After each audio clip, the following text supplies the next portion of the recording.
ക്ക് ശേഷം വന്ന ഇൻ്റർവ്യൂവിൽ വിജയ് പറയുന്നുണ്ട് എല്ലാ നടന്മാരെയും ഇഷ്ടമാണ്, എന്നാൽ ഫോളോ ചെയ്യാൻ താല്പര്യമുള്ളത് രജനീകാന്തിനെയാണെന്ന്. And he has done exactly the same.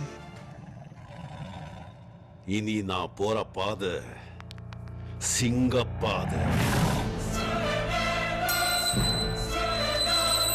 അതിൻ്റെ ആദ്യ സ്റ്റെപ്പാണ് creating style and swag on screen.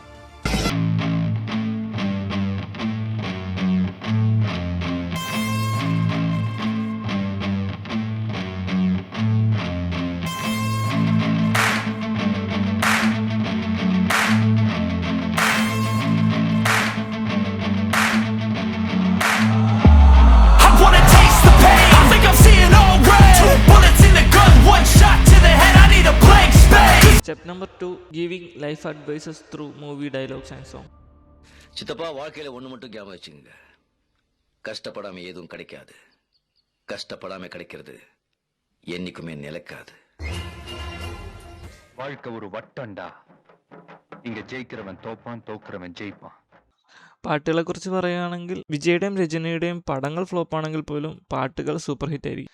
കാരണം അക്കാലത്ത് പടങ്ങളുടെ PR വർക്കിൽ മെയിൻ പങ്കുവഹിച്ചിരുന്നത് ആ സിനിമകളിലെ പാട്ടുകളാണ്. അതുകൊണ്ട് തന്നെ പാട്ടുകളുടെ കാര്യം വളരെയധികം ശ്രദ്ധിച്ചിരുന്നു.